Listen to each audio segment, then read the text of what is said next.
আসসালামু আলাইকুম প্রিয় দর্শক, চ্যানেল আই সংবাদে স্বাগত। আপনাদের সঙ্গে আছি আমি সামির হোসেন। বিস্তারিত সংবাদের শুরুতে জানিয়ে দিচ্ছি ফ্রেশ আটা ময়দা সুজি সংবাদ শিরোনামগুলো। লন্ডনে চিকিৎসাধীন বেগম খালেদা জিয়া আগের চেয়ে ভালো আছেন। শুক্রবার শারীরিক অবস্থার বিস্তারিত জানাবেন চিকিৎসকরা।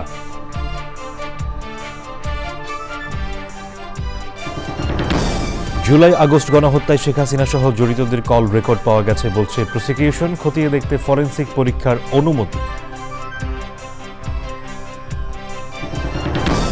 শীতে বিপর্যস্ত দিনাজপুরে ছিন্নমূল ও শ্রমজীবী মানুষের পাশে স্বেচ্ছাসেবী সংগঠন ট্রাই ফাউন্ডেশন। বিত্তশালীদের এগিয়ে আসার আহ্বান।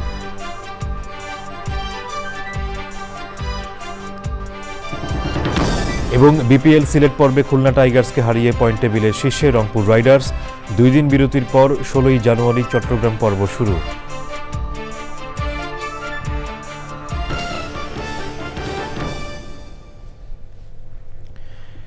সংবাদ শিরোনামগুলো জানাচ্ছিলাম। এখনকার এই সংবাদ আয়োজন একই সঙ্গে চ্যানেল আইয়ের ইউটিউব চ্যানেলে এবং চ্যানেল আইয়ের ওটিটি প্ল্যাটফর্ম আই স্ক্রিনে লাইভ স্ট্রিম হচ্ছে। এবার বিস্তারিত। লন্ডনের দ্য ক্লিনিকে চিকিৎসাধীন বিএনপি চেয়ারপারসন বেগম খালেদা জিয়ার শারীরিক অবস্থা স্থিতিশীল রয়েছে। বেগম জিয়ার ব্যক্তিগত চিকিৎসক AZM জাহিদ হোসেন জানিয়েছেন, সাবেক প্রধানমন্ত্রী আগের তুলনায় ভালো আছেন। হাসপাতালের লবিতে হাঁটাহাঁটি করেছেন। দেশবাসীর খোঁজ খবর নেয়ার পাশাপাশি সবার দোয়া চেয়েছেন তিনি। আগামী শুক্রবার খালেদা জিয়ার শারীরিক অবস্থার বিষয়ে বিস্তারিত জানাবেন চিকিৎসকরা। শাহেদ শফিকের ভিডিও চিত্রে লন্ডন থেকে শাহ এমি হোসেনের রিপোর্ট। 8 জানুয়ারি বিএনপির চেয়ারপারসন বেগম খালেদা জিয়া লন্ডনের হাসপাতাল দি ক্লিনিকে চিকিৎসাধীন আছেন। 5ম দিনেও তার শারীরিক অবস্থা স্থিতিশীল রয়েছে। খালেদা জিয়ার ব্যক্তিগত চিকিৎসক ডক্টর AZM জাহিদ হোসেন মিডিয়াকে জানান, পরিবারের সদস্যদের সাথে বেশ হাসিখুশিভাবে আলাপ করেছেন বেগম খালেদা জিয়া। বেগম খালেদা জিয়া দলের লোকজন যেন অহেতুক ক্লিনিকের সামনে ভিড় না জমিয়ে তার সুস্থতার জন্য দোয়া করেন। চিকিৎসকরা ওনাকে প্রতিদিনই ওনার স্বাস্থ্য পরীক্ষা করছেন এবং সেই অনুযায়ী পরীক্ষার রিপোর্টের উপর ভিত্তি করে কিছু কিছু বায়োকেমিক্যাল টেস্টও করানো হয়। তার উপর ভিত্তি করে পরবর্তীতে ওনারা কিছু চিকিৎসার মধ্যেও বাংলাদেশে চিকিৎসা যা চলতেছিল তার সাথে সাথে পরিবর্তনও কিছু এনেছেন। দোয়া চেয়েছে যাতে উনি দ্রুত সুস্থ হয়ে উঠতে পারেন, সেজন্য আপনাদের সবাইকে অনুরোধ করেছেন এবং আপনাদেরকেও ধন্যবাদ জানিয়েছেন। এদিকে যুক্তরাজ্য বিএনপি সভাপতি MA মালেক সাংবাদিক ভাই বোনদের উদ্দেশ্যে বলেন, ভিড় না জমিয়ে সবাইকে নেতৃত্বের জন্য দোয়া করতে অনুরোধ করেছেন।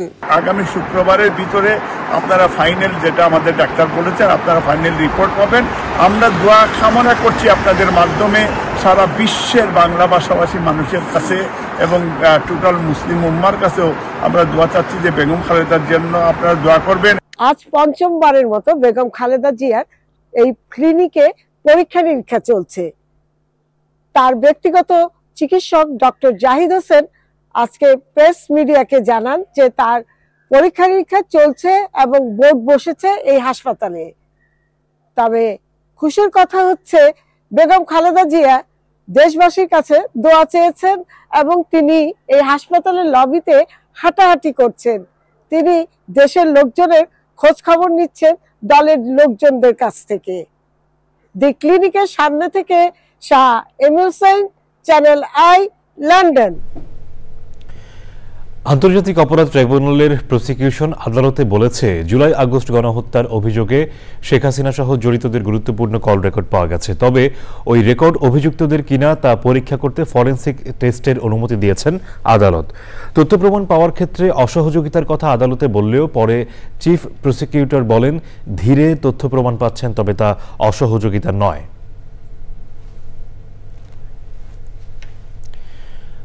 প্রধান উপদেষ্টা স্বাস্থ্য বিষয়ক বিশেষ সহকারী বলেছেন, HMP ভাইরাসটি করোনা ভাইরাসের মতো ছড়িয়ে পড়ার আশঙ্কা নেই। ভাইরাস নিরাময় সরকার সচেতন রয়েছে। স্বাস্থ্য মন্ত্রণালয়ের পক্ষ থেকে চিকিৎসা প্রোটোকল ঘোষণার উদ্যোগ নেওয়া হয়েছে বলেও জানান তিনি। বিস্তারিত জানাচ্ছেন রফিকুল বাশার। HMP ভাইরাসে আক্রান্ত একজন রোগী শনাক্ত হয়েছে, যার বাড়ি কিশোরগঞ্জে। এ নিয়ে এবছর এখন পর্যন্ত একজন রোগী শনাক্ত করেছে IEDCR। 2017 সালে এদেশে প্রথম HMP ভাইরাসে আক্রান্ত রোগী শনাক্ত হয়। তারপর থেকে প্রতি বছরই HMP ভাইরাসের রোগী পাওয়া গেছে। ভাইরাসটি দুর্বল বিবেচনায় এখনও কোনো সতর্কতা জারি করেনি বিশ্ব স্বাস্থ্য সংস্থা। তাই আতঙ্কিত না হওয়ার পরামর্শ দিয়েছেন স্বাস্থ্য বিশেষজ্ঞ ও প্রধান উপদেষ্টা স্বাস্থ্য বিষয়ক বিশেষ সহকারী অধ্যাপক ডাক্তার সাইদুর রহমান। বিশ্ব স্বাস্থ্য সংস্থা বা কোনো রেগুলেটর যেহেতু অ্যালার্ম জেনারেট করেনি, আমাদের সামর্থ্য আছে, আমাদের ল্যাবরেটরির সামর্থ্য আছে। আপনারা জানেনই, কারণ কোভিড মোকাবেলা করতে গিয়ে আমাদের যে ল্যাবরেটরির সামর্থ্য আছে সেটা আমরা যখন চাইবো তখনই আমরা এটা ব্যবহার করতে পারবো, কারণ যেই পরীক্ষা নিরীক্ষার মধ্য দিয়ে ভাইরাসকে আলাদা করা লাগে সেটুকু আমরা করতে পারি। অর্থাৎ এই মুহূর্তে সাধারণ মানুষের জন্য বার্তাটা হচ্ছে কোনো রকম আতঙ্কিত হওয়ার মতো কোনো পরিস্থিতি তৈরি হয়নি। একেবারে চিকিৎসকের সাধারণভাবে একটি ফ্লু যেভাবে চিকিৎসা করেন সেভাবে চিকিৎসকরা করবেন। আপনারা এটা সাধারণ যে রোগ জ্বর কমানো এবং অন্যান্য পরামর্শগুলো মেনে চলবেন, একটু পানি বেশি খাবেন, পুষ্টিকর খাবার দাবার খাবেন। এর বাইরে এই পার্টিকুলার ভাইরাসের বাংলাদেশে উপস্থিতি নিয়ে সাধারণ মানুষের আতঙ্কিত হওয়ার মতন কোনো পরিস্থিতি তৈরি হয়। বিশেষজ্ঞ কমিটি দিয়ে HMP ভাইরাস পর্যালোচনা করে চিকিৎসা প্রোটোকল ঘোষণার উদ্যোগ নিয়েছে স্বাস্থ্য মন্ত্রণালয়। এই রিভিশন যদি দরকার হয় রেসপিরেটরি ইনফেকশন হিসেবে ফ্লুয়ের জন্য প্রোটোকল আপগ্রেড করার যদি দরকার পড়ে, আমরা একটা এক্সপার্ট টিম করে দেবো। এক্সপার্ট কমিটি এটা রিভাইজ করে আমাদের রিকমেন্ডেশন দিয়ে দিবে। আমরা মনে করি না যে মেজর চেঞ্জ হবে বলে এখানে প্রোটোকলে। স্বাস্থ্য বিষয়ক বিশেষ সহকারী বলেন, সাধারণ ফ্লু হিসেবে এই রোগের চিকিৎসা করতে হবে। শিশু, বৃদ্ধ ও জটিল রোগে আক্রান্তদের স্বাস্থ্যবিধি মেনে চলার পরামর্শ দেন তিনি। Rafiqul Bashar, channel I, Dhaka. দুই দফায় মৃদু শৈত্যপ্রবাহে শরীয়তপুরে চরাঞ্চল সহ বিভিন্ন এলাকার নিম্ন আয়ের খেটে খাওয়া মানুষের দুর্ভোগ বেড়েছে। দুস্থ শীতার্তদের পাশে দাঁড়িয়েছে জেলা প্রশাসন ছাড়াও বিভিন্ন সামাজিক সংগঠন। শীতের সার্বিক অবস্থা জানাতে শরীয়তপুর বাস স্ট্যান্ড থেকে যোগ দিচ্ছেন SM মুজিবুর রহমান। মুজিবুর, শরীয়তপুরে শীতের সবশেষ পরিস্থিতি কেমন দেখছেন? এখন ঠান্ডার পরিস্থিতি কেমন?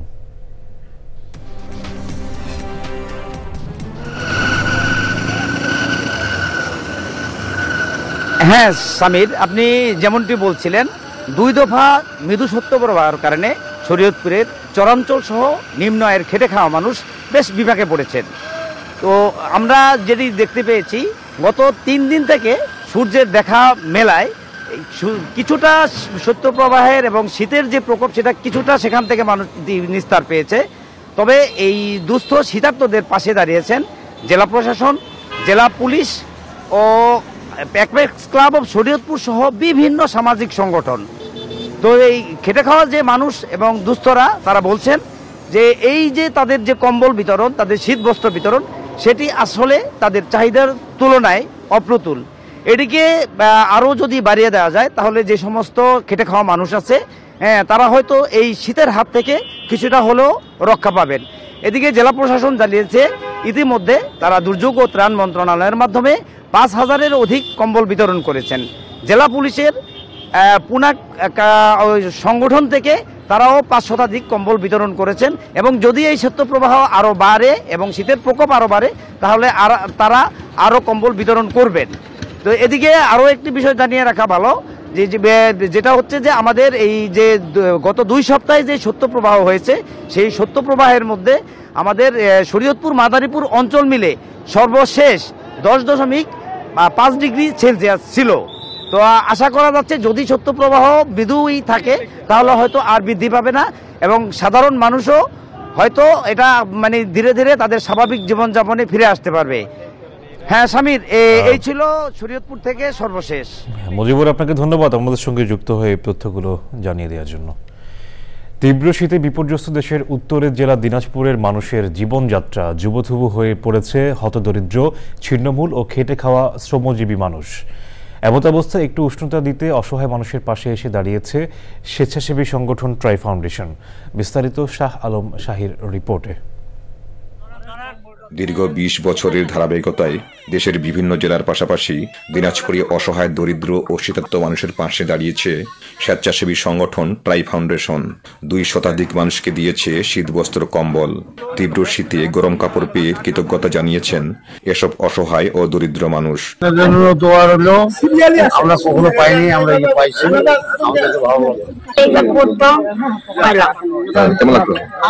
আলহামদুলিল্লাহ ভালো লাগছে। আল্লাহ তাদের ভালো রাখুক, সুস্থ রাখো, আল্লাহ আরো দোয়া তৌফিক দান করুক। শহরের চাউলিয়াপট্টিতে জনস্বাস্থ্য প্রকৌশল অধিদপ্তরের স্টাফ কোয়ার্টারের মাঠে ট্রাই ফাউন্ডেশনের সহায়তায় এই শীতবস্ত্র ও কম্বল বিতরণ করা হয়। প্রতি বছর এসব অসহায় ও শীতার্ত মানুষগুলোর পাশে দাঁড়ানোর জন্য ট্রাই ফাউন্ডেশনকে অভিনন্দন জানিয়েছেন স্থানীয় বিশিষ্টজনেরা। ট্রাই ফাউন্ডেশন এই শীতার্ত মানুষের পাশে দাঁড়িয়েছে, এই জন্য ট্রাই ফাউন্ডেশনকে ধন্যবাদ জানাই। কারণ প্রতি বছরই আমরা দেখি এই ধরনের আপনার অনুষ্ঠানের আয়োজন হয়ে থাকে এবং চ্যানেল আইও এটার সহযোগী। শীতার্ত মানুষের পাশে দাঁড়ানোয় ট্রাই ফাউন্ডেশনকে ধন্যবাদ জানিয়েছে প্রশাসনের কর্মকর্তারাও। যারা প্রান্তিক শিশু এবং বয়স্ক এবং খেটে খাওয়া মানুষ, তাদের এই যে শীতের জন্য যে কষ্ট, সে কষ্ট লাঘবে ট্রাই ফাউন্ডেশন যেভাবে এগিয়ে এসছে, আমি বিশ্বাস করি এটি নিঃসন্দেহে মহৎ একটি উদ্যোগ। তীব্র শীতে দেশের প্রত্যন্ত অঞ্চলের শীতার্ত ও অসহায় মানুষের পাশে বিত্তশালীদের দাঁড়ানোর আহ্বান জানিয়েছেন ট্রাই ফাউন্ডেশনের সদস্যরা। শাহ আলম শাহী, চ্যানেল আই, দিনাজপুর। পৌষ বরণের গান, নাচ আর পিঠাপুলি ভরা মেলার মধ্য দিয়ে অনুষ্ঠিত হয়েছে সুরের ধারা পৌষ উৎসব। রাজধানীর লালমাটিয়া হাই স্কুল মাঠে আয়োজিত উৎসবে অংশ নেন সুরের ধারার এক ঝাঁক শিল্পী। লায়লা নওশিনের রিপোর্ট।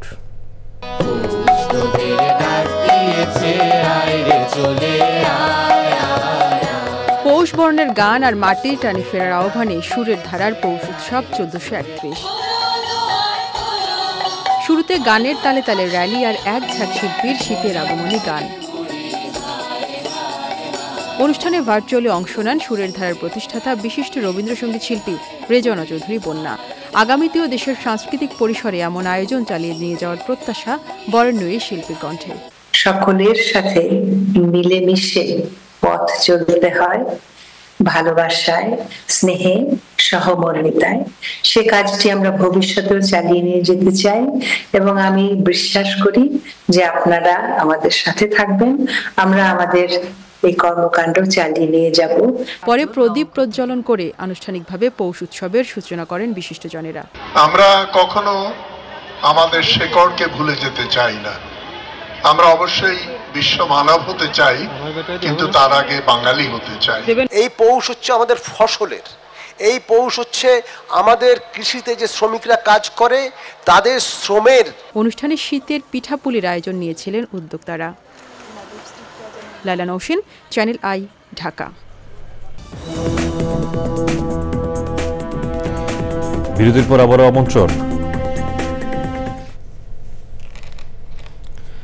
চাকরিতে পুনর্বহালের দাবিতে সচিবালয়ের সামনে আমরণ অনশনের ঘোষণা দিয়েছে অব্যাহতি পাওয়া পুলিশের 40তম ব্যাচের শিক্ষানবিশ 321 জন উপপরিদর্শক।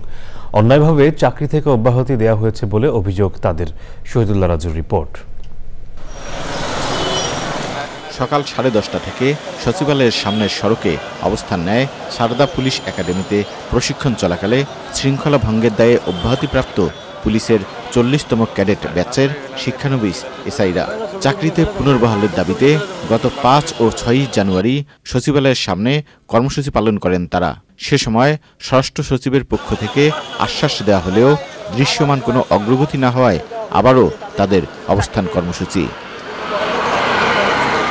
দ্রুত চাকরি ফিরিয়ে দেওয়ার দাবি জানিয়ে আন্দোলনরতরা বলছেন, সারদা পুলিশ একাডেমির ইতিহাসে একসঙ্গে এতজনের অব্যাহতি দেওয়া নজিরবিহীন ঘটনা।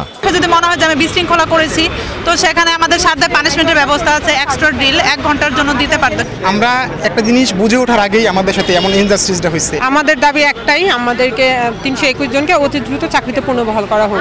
চাকরি হারিয়ে নিজেদের ভবিষ্যৎ নিয়েও শঙ্কিত তারা। ফিজিক্যালি, মেন্টালি এবং ফিনান্সিয়ালি সবভাবে আমরা এখন বিপর্যস্ত। তাই এই জায়গা থেকে আমরা হচ্ছে আবার স্বাভাবিকভাবে যে চলাটা, এটা আমাদের জন্য সো টাফ।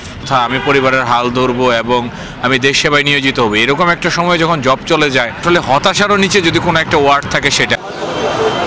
2023 সালের 4 নভেম্বর রাজশাহীর সারদা পুলিশ একাডেমিতে 40তম ব্যাচের বুনিয়াদী প্রশিক্ষণ শুরু হয়। শৃঙ্খলা ভঙ্গের অভিযোগে গত বছর 321 জন এসআইকে চাকরি থেকে অব্যাহতি দেওয়া হয়। Shahidullah Raju, channel I, Dhaka. এবার নিটল টাটা কৃষি সংবাদ।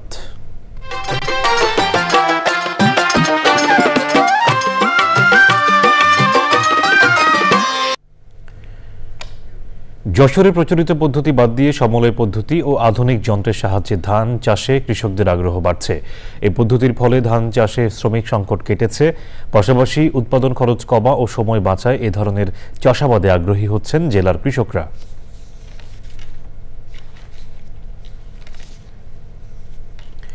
এবার প্রকৃতি সংবাদ।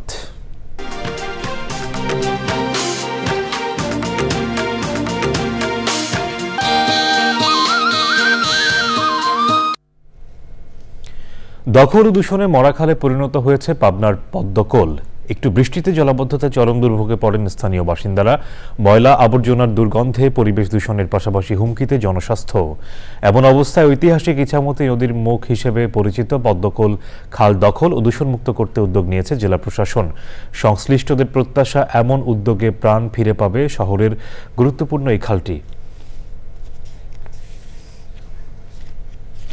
শেষ করার আগে ফ্রেশ আটা ময়দা সুজি সংবাদ শিরোনামগুলো জানিয়ে দিচ্ছি আরও একবার। লন্ডনে চিকিৎসাধীন বেগম খালেদা জিয়া আগের চেয়ে ভালো আছেন। শুক্রবার শারীরিক অবস্থার বিস্তারিত জানাবেন চিকিৎসকরা।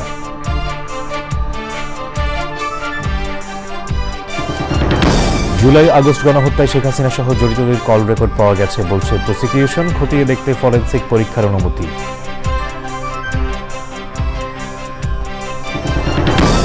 শীতে বিপর্যস্ত দিনাজপুরে ছিন্নমূল ও শ্রমজীবী মানুষের পাশে স্বেচ্ছাসেবী সংগঠন ট্রাই ফাউন্ডেশন। বিত্তশালীদের এগিয়ে আসার আহ্বান।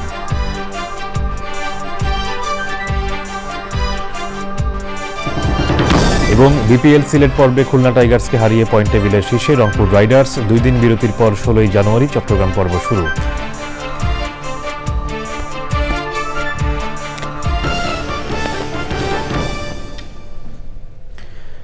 দর্শক, চ্যানেল আই এর সর্বশেষ সংবাদ জানতে ভিজিট করুন channelionline.com-এ। যুক্ত থাকুন আমাদের সোশ্যাল মিডিয়া প্ল্যাটফর্মগুলোর সাথে। এতক্ষণ সাথে থাকার জন্য ধন্যবাদ সবাইকে।